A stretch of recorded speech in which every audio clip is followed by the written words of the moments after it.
Codex might have Claude Code beat here. With the release of the brand new experimental goals feature, Codex is now the easiest way to execute long-running, autonomous coding tasks without having to include any sort of additional orchestration layers.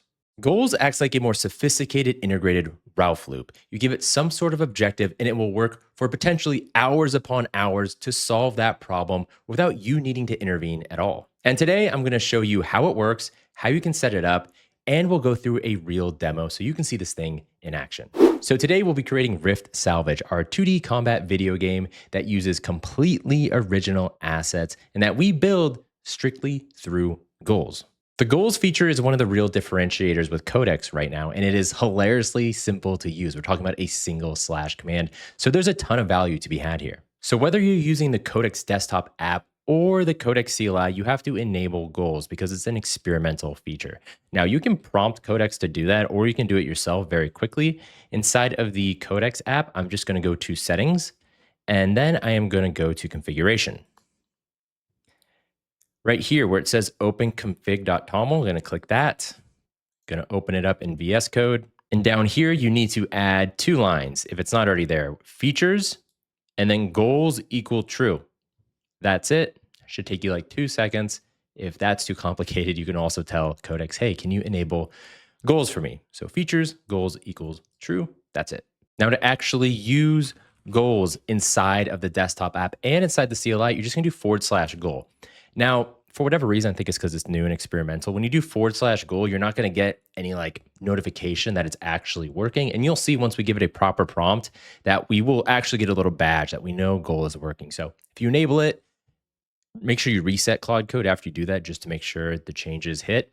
But when you do /goal, you're not going to see anything like you normally would, like if you did, a skill or something where you get like some proper, feedback that it's working. But this is good.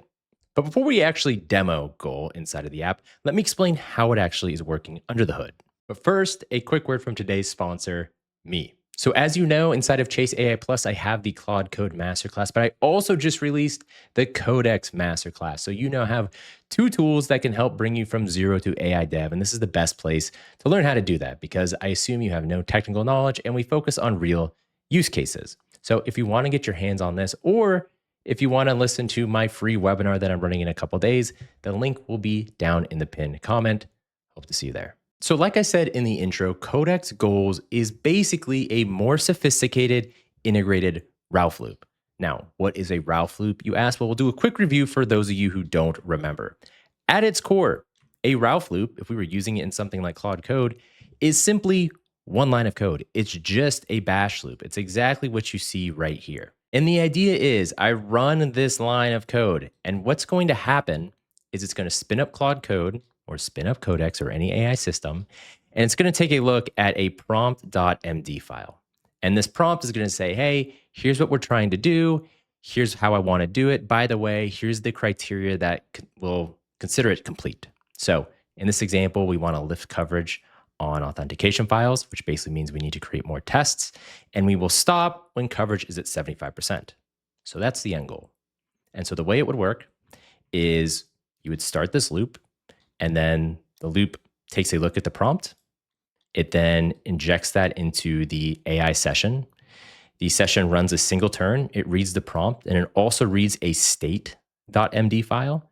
The state file is basically a file that it can take a look at saying, okay, if we have task 1, 2, and 3, what have we done so far and is it working? So say the first few turns, it completes task 1, and then the next turn, it's going to go take a look at the state file and say, hey, task 2 isn't complete. Guess what we're going to do in this session? Well, we're going to do session 2, and then maybe it doesn't work for the first turn. It says, hey, here's what I tried. Next guy comes, et cetera, until it completes all the tasks.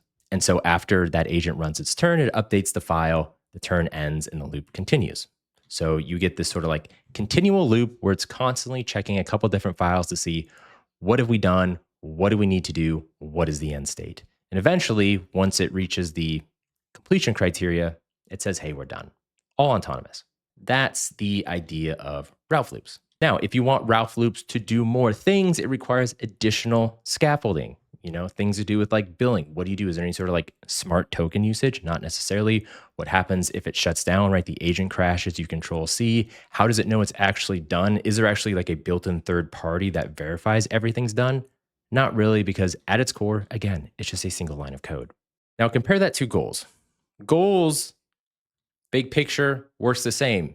We're telling it to do something. It has an idea of how it's going to do it. And it's constantly updating internal files saying, here's what I've done. Here's what we still need to do. And it's trying to reach that end state. So big picture, it's pretty much the same. However, there's a few differences. First of all, we have these two markdown files, which are essentially invisible to you. It's continuation and budget limit. What are these two things doing? Well, these things allow Codex to act in a different manner if you're about to bump up against usage limits, which is important. So there's actually sort of a graceful ending for how your system will handle a task in a goals loop versus a Ralph loop. Ralph loop, you hit your budget, you're done. Codex, not necessarily. It will figure out a good way to sort of like get you to a spot that you can work on later.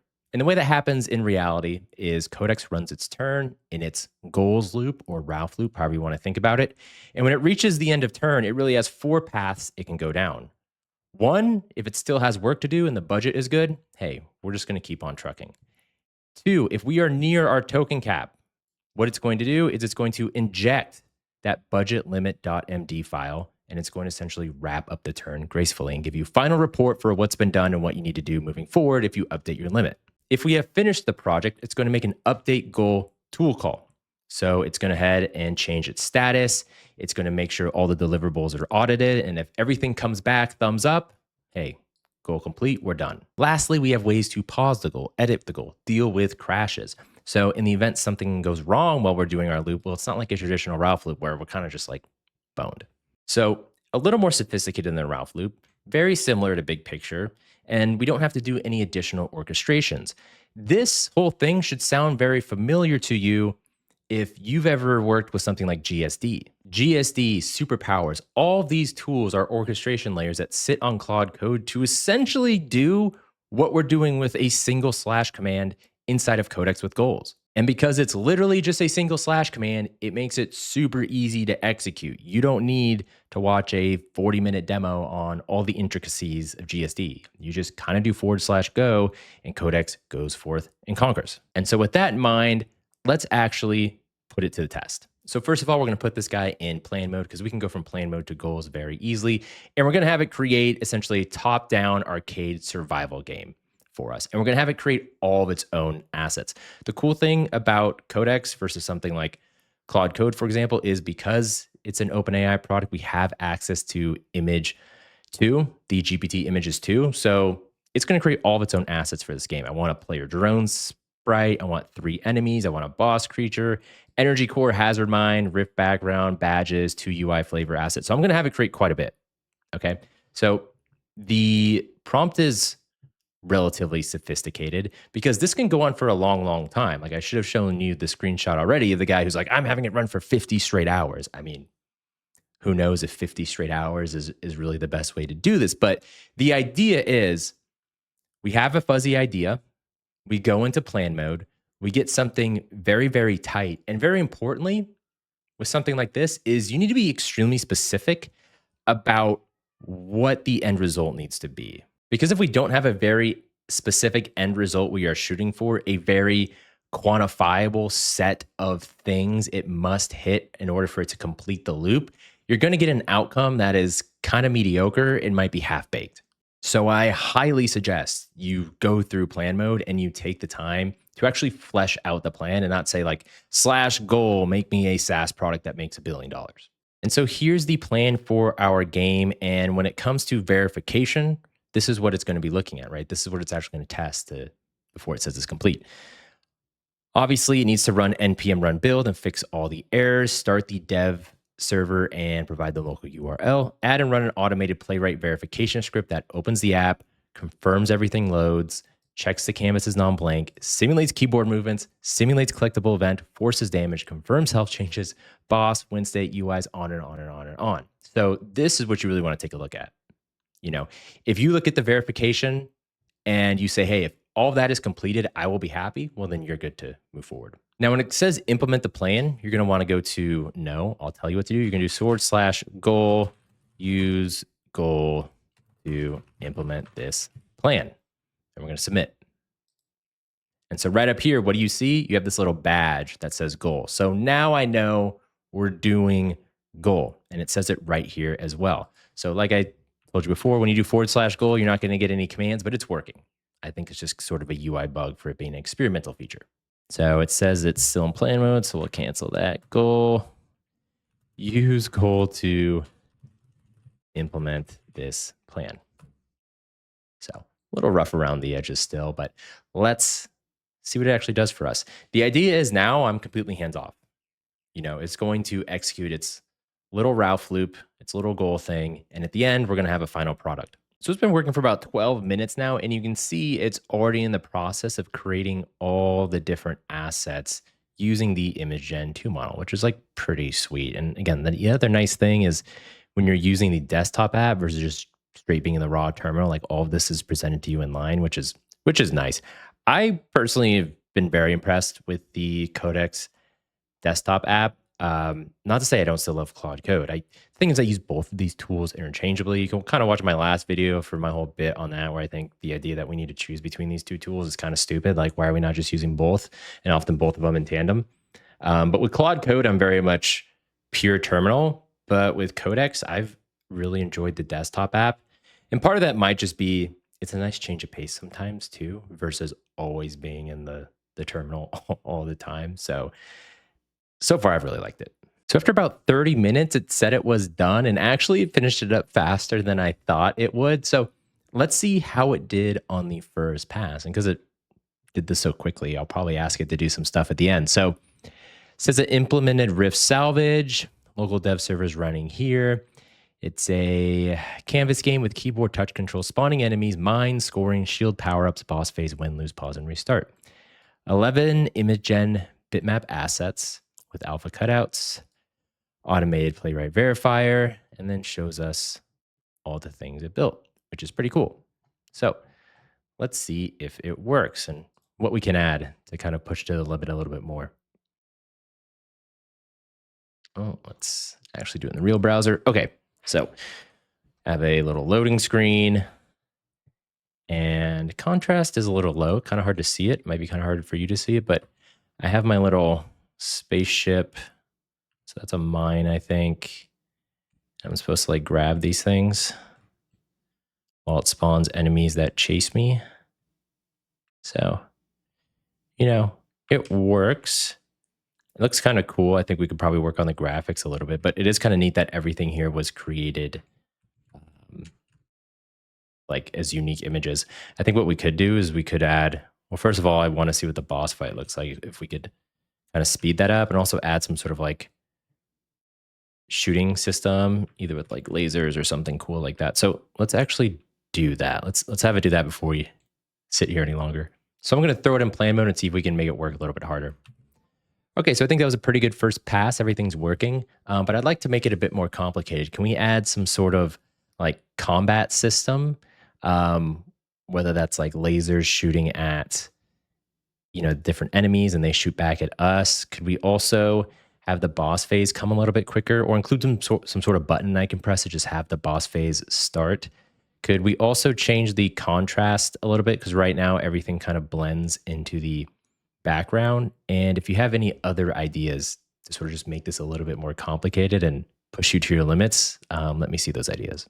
So this is the plan it came up with. Now, one thing you want to note when you're using the goals system, each goal run is tied to the thread or the session that you are using at that time. So we've been in the same chat, which means we're in the same goal thread. If I want to do goals again, I want to do a second goals run on the same project, we can do that, but we have to do it in a second thread or a second chat, like opening up another terminal. So all I'm going to do is copy this plan.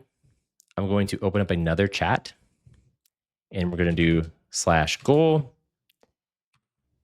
and we're going to paste this in there. So after 15 minutes, we completed the second goal pass. So it implemented the combat upgrade. So let's see what this game looks like now. So here's the loading screen again, very similar to what we saw the first time, except it added a few sort of widgets up top here. So we have target, combo, as well as the boss signal now. So if we launch it right away, kind of shooting my gun, the enemies are able to shoot back and they have sort of hit points. I can also hit the boss signal. So there is the boss. Pretty sick looking, actually. I think the coolest thing about this game and what it did was just all the unique assets, right? The fact that everything is a original asset and that it did all of this using the image gen 2, which I think was pretty sweet. And I know obviously this only took about 45 minutes total between the two runs, and we saw some people doing runs for like 3 days from their screenshots. But I think the best part about this is how simple it is to execute these goals. And you kind of just give it a goal and it's going to go nuts, assuming you have some sort of locked in. Did we win? I don't know if we died or not, but as I was saying, the cool thing about this and about the goals in general is the idea that if you have a clear North Star and you have clear criteria for what success looks like, you can get a ton of out of this. And this can kind of just run forever. So instead of having to set up your own sort of Ralph loop and your own scaffolding or using something outside as an orchestration layer like GSD or superpowers, it's kind of just built in for you. And like we demoed here, you can add a lot of neat stuff that are harder to implement, but you can inside of Claude Code. Like if we use Claude Code for this, we could have definitely done this. We would have just had to implement something like the Higgsfield CLI or the Higgsfield MCP to do all that image generation for us, rather than it being this one integrated, holistic system. So I hope you were able to get something out of this video, and I highly suggest you check out Codex, guys. I've really enjoyed the desktop app like I've been talking about before. I think this goals thing is really cool. And again, we could have done this in tandem with Claude Code as well. We could have had the plan be created in Claude Code, then thrown it into Codex for goals, had Claude Code take a look at what work it did, and kind of have this back and forth, which is where I think you get the most value. It's kind of like, the whole being greater than the sum of its parts type deal. So as always, let me know what you thought. Make sure to check out Chase AI Plus. There is a link to that down in the pinned comment. Also running a webinar in a few days. There'll be a link there as well. So hope to see you there. And other than that, I'll see you around.